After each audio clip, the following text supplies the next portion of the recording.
ناظرین آپ کو براہ راست ایک بار لیے چلیں گے شبلی فراز میڈیا سے گفتگو کر رہے ہیں۔ جو کابینہ بنی ہے اس میں آپ اپنی جو برادری ہے اور اس کو ان کی انٹرسٹ کو، ان کے مفادات کو، ان کی مسائل کو حل کرنے کے لیے آپ ایک بڑا اہم رول ادا کریں گے۔ یہ بڑی اہم بات ہے کہ آپ کا تعلق اور آپ کا رابطہ اسلام آباد پریس کلب سے رہے،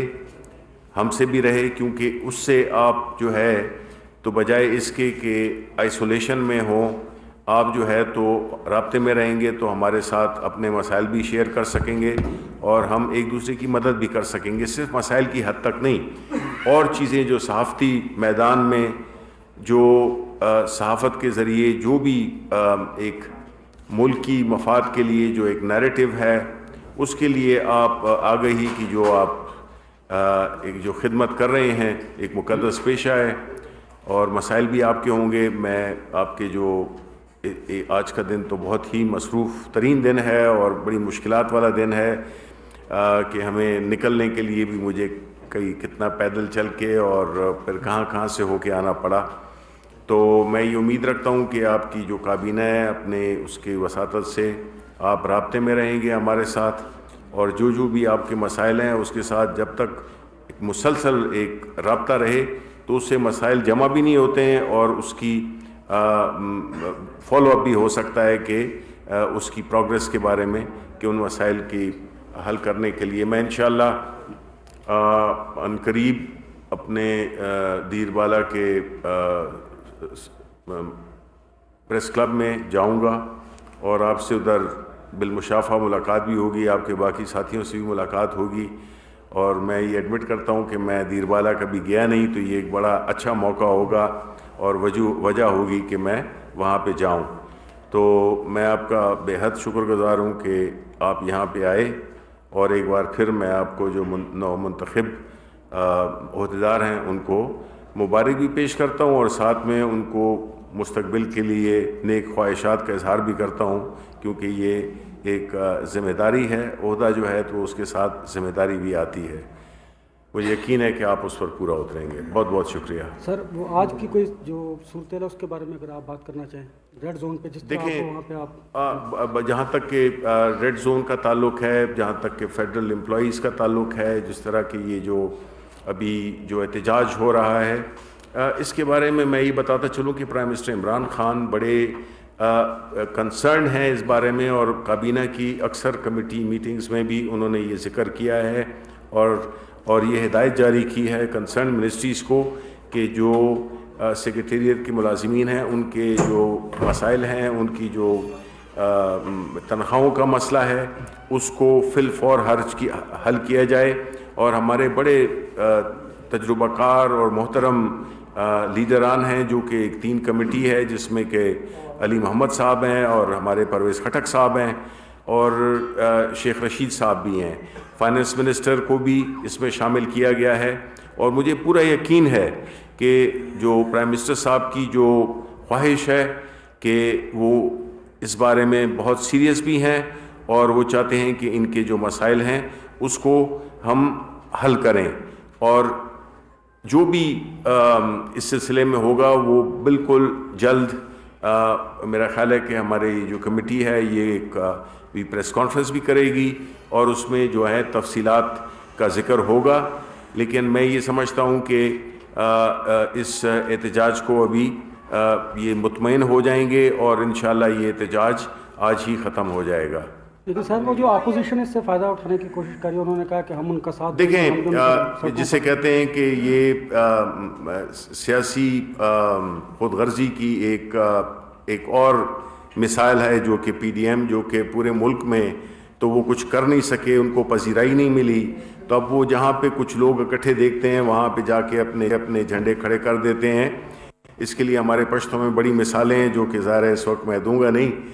لیکن یہ ہے کہ جو اپوزیشن ہے اس کو جو مسائل اپوزیشن نے ہمارے لیے چھوڑے، بالخصوص پیپلز پارٹی اور پاکستان مسلم لیگ نون نے، جس میں کہ خزانہ خالی چھوڑا، اداروں پہ توجہ نہیں دی، وہ جو ہے ایسے انہوں نے اقدامات کیے جس سے کہ ہماری اکانومی کو بھی بڑا نقصان پہنچا، اور یہ جو مسائل آج جو ہو رہے ہیں، آشکار ہو رہے ہیں، یہ بنیادی طور پہ یہ انہی کی لگائی ہوئی ایک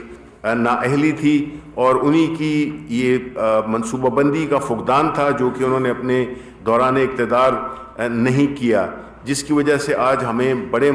مسائل کا سامنا ہے، اور ہم یہ جو انہوں نے 30 سالوں میں کیا اس کو ہم 30 مہینوں میں ٹھیک تو نہیں کر سکتے، لیکن ہمارا کافی ہم نے امپرومنٹ کیا ہے، اکانومی کو ہم نے دوبارہ بحال کیا ہے ہر سیکٹر میں۔ اب الحمدللہ کووڈ کے باوجود، انٹرنیشنل جو حالات ہیں اس کے باوجود، ہماری ملک کی جو اکانومی ہے وہ بڑی بہتر طریقے سے اوپر آئی ہے، اور ہر سیکٹر میں، چاہے وہ کنسٹرکشن ہو، چاہے وہ ٹیکسٹائلز ہوں، یہ ان سارے سیکٹرز میں جو ہے تو بہت ہی زیادہ امپرومنٹ آئی ہے، اور خطے کے دیگر ممالک سے ہماری جو پرفارمنس ہے بہت بہت بہتر ہے، اور میں یہی امید کرتا ہوں کہ اس طرح ہم چلتے رہے تو بہت قریب میں ہم جو ہے تو مہنگائی پہ بھی قابو پا لیں گے، اور جو ہماری اکانومی ہے وہ اور بھی اپنا ردم پکڑ لے گی۔ تو یہ ساری اچھی باتیں ہیں جو کہ آ رہی ہیں، جن کا کہ ہمیں اب اندازہ ہو گیا ہے کہ جو آنے والے دن ہیں وہ انشاءاللہ مہنگائی کی صورت میں بھی اس میں بھی کمی آئے گی، اور جو اکانومی میں جس میں کہ روزگار کے مواقع پیدا کرنا جو کہ ہماری حکومت کا اولین ایک ترجیح ہے، تو مواقع بھی پیدا ہوں گے، اور انشاءاللہ جو ہمارے کسی بھی سیاسی جماعت اور خاص طور پہ پاکستان تحریک انصاف اور پرائم منسٹر عمران خان جس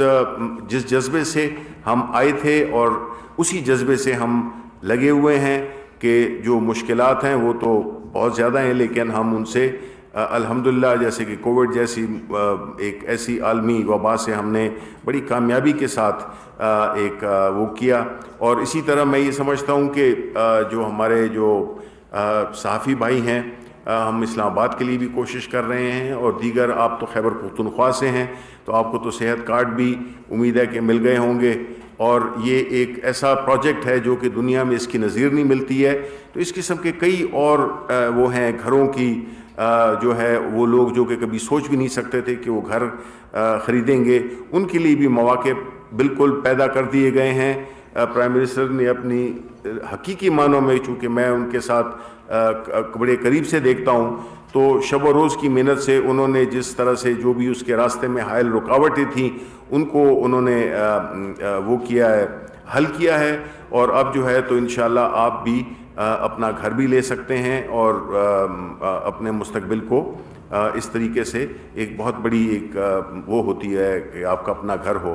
تو اس طرح کی اور بھی جو بھی ہماری جو انیشیٹوز ہیں انشاءاللہ وقت کے ساتھ ساتھ آپ کو پتہ بھی چلتی رہیں گی، اور انشاءاللہ یہ ملک کا بہتر وقت جو ہے تو وہ آنے والا ہے اور آنا شروع ہو گیا ہے۔ بہت بہت وفاقی وزیر اطلاعات سینیٹر شبلی فراز میڈیا سے گفتگو کر رہے تھے۔ انہوں نے کہا آنے والے دنوں میں مہنگائی میں کمی آئے گی، اسی طرح چلتے رہے تو مہنگائی پر قابو پا لیں گے۔ پی ٹی ایم کو پورے ملک میں پذیرائی نہیں مل سکی، پیپلز پارٹی اور مسلم لیگ نون نے خزانہ خالی چھوڑا، یہ بنیادی طور پر ان کی لگائی ہوئی نااہلی اور منصوبہ بندی کا فقدان تھا۔ اس کے ساتھ ہی نیوز اسٹوڈیو سے فی الوقت اتنا ہی، دیکھتے رہیے 92 نیوز۔